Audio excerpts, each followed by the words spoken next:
الصيف فليعبدوا رب هذا البيت الذي أطعمهم من جوع وآمنهم من خوف۔ سورۃ القریش۔ اس سورے میں ہم دیکھتے ہیں اللہ تعالیٰ نے یہ سورہ قریش کے لیے اتارا اور یہ مکی سورہ ہے۔ پہلی آیت میں اللہ تعالیٰ فرماتے ہیں لِإِيلَافِ قریش، قریش کے مانوس کرنے کے لیے۔ قریش کون تھے؟ ایک تو یہ رسول صلی اللہ علیہ وسلم کی ٹرائب کا نام تھا، جس ٹرائب سے رسول صلی اللہ علیہ وسلم تھے اس ٹرائب، اس قبیلے کا نام قریش تھا۔ اور قریش کے لوگ کعبے کے متولی تھے، اس کا بہت زیادہ یعنی ٹیک کیئر کیا کرتے تھے، اور جتنے بھی حاجی وہاں پر آتے ان حاجیوں کی بہت اچھی مہمان نوازی کرتے، ان کو کھانا کھلانا، ان کو پانی پلانا، ان کی مہمان نوازی کرنا۔ تو یہ اس کی وجہ سے، کیونکہ یہ بہت زیادہ لوگوں کی مہمان نوازی کیا کرتے تھے، ان کی بہت زیادہ خدمت کرتے تھے، اس وجہ سے تمام اہل عرب میں سب لوگ ان کی بہت زیادہ عزت کرتے تھے۔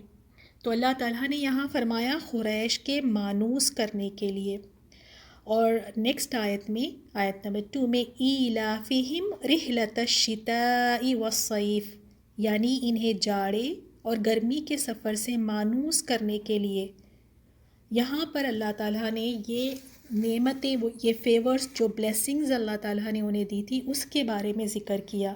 وہ یہ تھی کہ یہ قریش کے لوگ سال میں 2 مرتبہ یہ تجارتی قافلے لے کر باہر جاتے، ٹریڈنگ کے لیے، ٹریڈ کرنے کے لیے یہ باہر جایا کرتے سال میں 2 دفعے۔ اور سردیوں میں یہ یمن میں جایا کرتے تھے، کیونکہ یمن ذرا گرم علاقہ تھا تو سردیوں میں یمن میں جاتے، اور گرمیوں میں شام کی طرف جو ٹھنڈا علاقہ تھا تو وہاں جایا کرتے تھے، اور وہاں سے وہ بہت ساری تجارت کی چیزیں خرید کر لے کر آتے، وہاں سے تجارت کے لیے چیزیں لے کر آتے۔ تو جب لوگوں کو جب پتہ چلتا کہ یہ قریش کے لوگ ہیں جو کعبے کی اتنی یعنی دیکھ بھال کرتے ہیں، مہمان نوازی کرتے ہیں، تو لوگ ان کی بڑی عزت کرتے تھے۔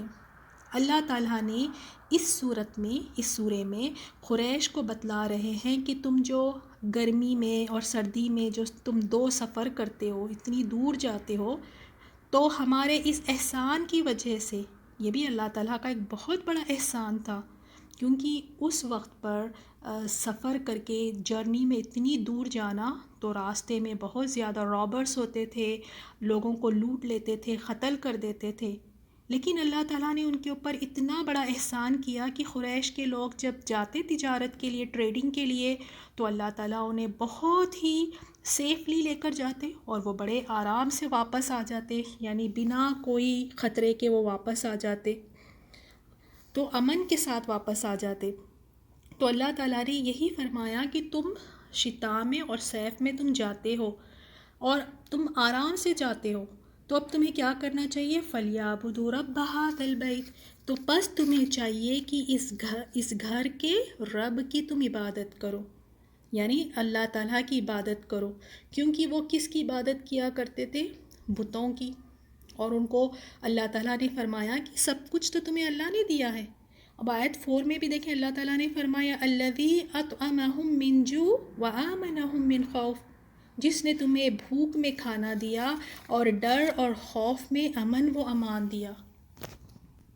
اسی لیے فرمایا صرف اور صرف اللہ تعالیٰ کی عبادت کرے۔ کیوں؟ کیونکہ اسی نے حرم کو بہت پیسفل اور امن، اور اس گھر کو بہت زیادہ آنریبل یعنی محترم بنایا اللہ تعالیٰ نے، اور اللہ تعالیٰ نے پھر بھوک میں کھانا کھلایا اور خوف میں انہیں امن دیا۔